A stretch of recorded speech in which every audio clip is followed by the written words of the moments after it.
Okay, this video is going to make me so happy to make because I've been wanting to make it for so very long. It's not often you get to talk about something which you love so dearly. And today I'm going to be talking about Elder Scrolls V Skyrim. Now this game to me is more than a game, it is everything.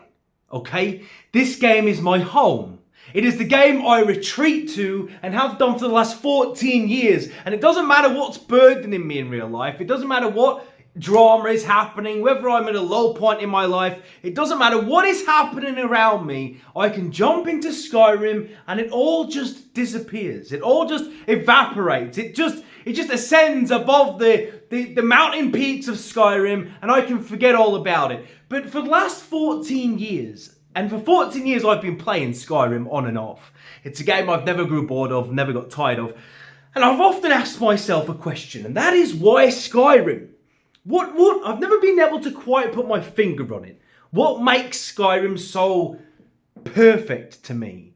What makes such an unperfect game rise above the sum of its parts and keep me invested for so long? I could put it on right now and have the time of my life. And I know a lot of that is nostalgia-fueled, rose-tinted glasses, but there's something very special about Skyrim. And for 14 years, I've asked myself the question, and now I think I finally understand the answer.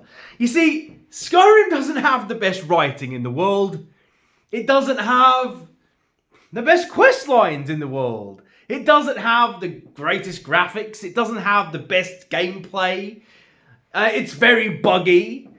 It's a very, very flawed game. Its magic system isn't the best. It's not as versatile as it may seem. You know, I mean, 99.9% of the time you pick up a bow and that's it. You're a bow. You're a stealth archer the entire time. So, you know, it doesn't have the best main quest. What I'm trying to say is there's a lot of areas where it doesn't shine, but so why then can I just fall into Skyrim and disappear so well? What is it about it? Well, it really comes down to something simple. It's actually Skyrim itself. And I didn't realise that till recently. It's Skyrim itself. It's the actual world. It's the province, it's the land of Skyrim. It's the snow-covered mountain peaks. It's that Nordic Viking-esque theme throughout. As someone that hates summer and enjoy the snow and cold, it's just travelling that world and just the cold aesthetic of it all, the raw, cold Viking steel. It's just everything feels alive in Skyrim. That's the only way. It feels like a real world, is what I'm trying to say. It's every single hole from Windhelm to Solitude, you know, to Riften, to Riverwood. They all feel like real places. And it's hard not to call this place home. There's so much madness happening in this world, but really, ultimately, one of the strengths of Skyrim, look, the moment I hear the ambient noise, the music in the background, just the noise of the wilderness, whenever I find a random encounter, which still surprises me, even to this day, that sometimes I go to Dawnstar and sometimes I find something new. It's what makes Skyrim ultimately the pinnacle for me is its ability to not be the Dragonborn. You know, most games don't give you this level of freedom. You know, you play Witcher 3, and yes, Witcher 3 is a fantastic game, but no matter how you play it, what choices you make, you're still Geralt the Witcher. You're still playing as the Witcher and going, you cannot avoid that story. No matter how many side quests you do, you have to be Geralt the Witcher is what I'm saying. You know, you play most games, when you make a character and you create a character, you're still stuck in that quest line. There's so much you can do, but not in Skyrim. Skyrim rewards you for having an imagination. You can interact with this world at surface level and have a good time. Play through it as a Dragonborn, the epic Dragonborn, and do all that and beat Alduin and have a good merry time.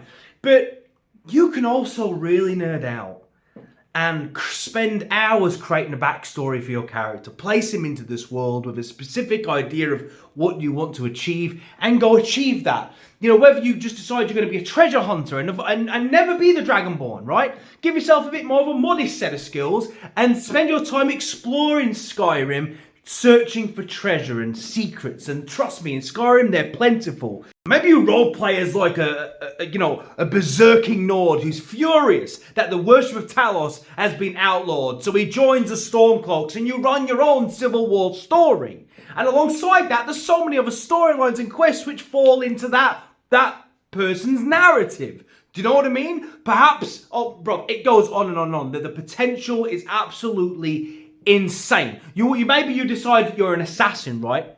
You're an assassin. Your job is you're just going to become the greatest assassin the world has ever seen. So you get better. You work on your skills. You join the Brotherhood.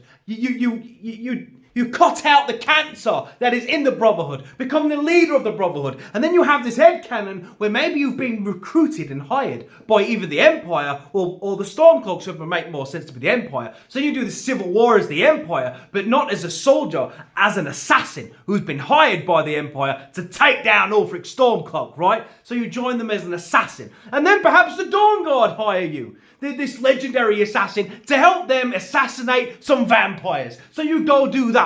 Do you know what I mean? There's so many missions that you can connect with headcanon very, very, very easily to fit any sort of build, character arc, backstory that you want to do. And that is so special, bro. What games do that? Not many.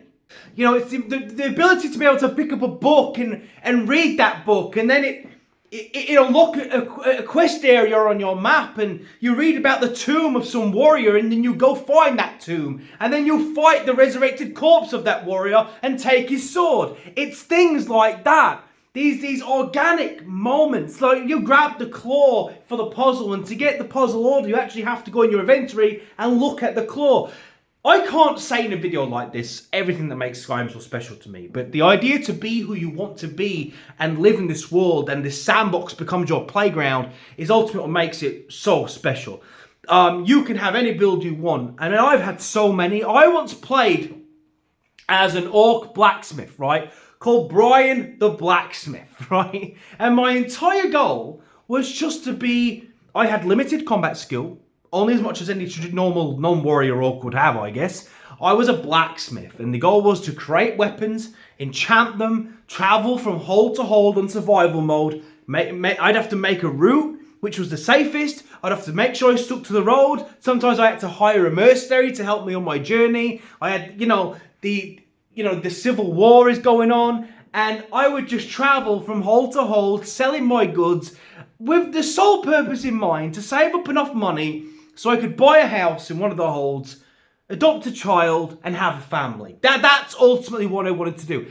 And that I played that build for probably about 700 hours. It took me a very, very long time, and I started from humble beginnings, but I built him up bit by bit by bit. He got better at his craft, better at enchanting. You know, he had to go to the College of Winterhold to learn some magic to be better at enchanting. And I ended up doing quite a bit of that quest just because it fit in my story I had in my mind.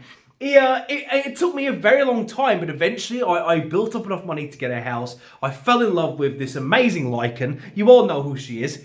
That one. I ended up working with the companions to get a bit of money, and as a result of that, Brian the blacksmith, it developed to be a bit more of a warrior than he intended to be.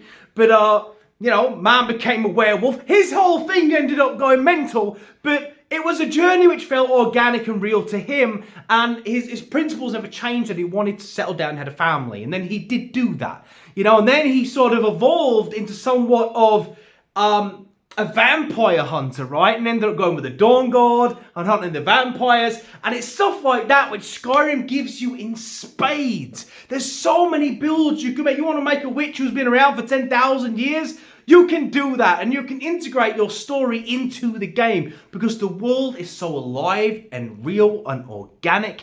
No one's just sort of standing around doing nothing. They all have their own little routines, and honestly, for a game that came out in 2011, it's still absolutely, dogs on a game like Avowed, which just came out, where the NPCs stand around and do nothing and don't really have any routine.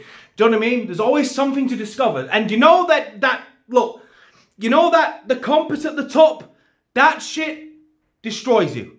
The sense of awe and needing to explore that you get from Skyrim is unlike any other game I've ever played. When you're walking around and it says, oh, there's a cave over there. Even now, having played so much of it, I'm often like, what's in it? And I have to go investigate. And it gives you that. You always want to know what it is. And the amount of times you can stumble into crazy shit, find quest items long before you ever started the quest, and can lead you to some quite funny situations. I remember finding Patharax. Do you know the dragon? And he's like talking to me about the quest I need to go on to get this Elder Scroll. And he's like, you have to travel through the Falmore caves and you may never return. It's a quest which is going to test the resolve of the greatest warrior. Now, I'd already done all this without even realising that I'd done all this, just exploring, and I found it and I did all that, spent hours under there, got the scroll. And I was just so funny. It was so funny in the moment because he's telling me how big of an adventure it's going to be. And I was like, oh, you mean this? And he's like, oh, yeah, that's the one. Like, it's just, Skyrim is so special, and it's impossible to, off the top of my dome, really explain how special it is. Even though it's a game with many, many flaws, it rises above and beyond the sum of its parts. And there's no other game like it for me. I can turn on my system, I can play Skyrim, and I am there, and I love it. Skyrim, just being Skyrim, is more than enough. And look, transparency, I've never played Oblivion, so the idea of this Oblivion remake really has me pretty hyped. But, look, that's Skyrim, okay? You want to be a vampire lord, you can be a vampire lord, man. You want to be a werewolf, go be a werewolf. You want to be a witch, you want to be what? Anything you want to be that you can actually be. And I want to try mods. I'm just a bit intimidated because there's so many of them on the Xbox. Load Order confuses the hell out of me, but that is the next thing for me, is to mod the hell out of Skyrim and see if there's mods that make vampires and werewolves better than they are, I would love that.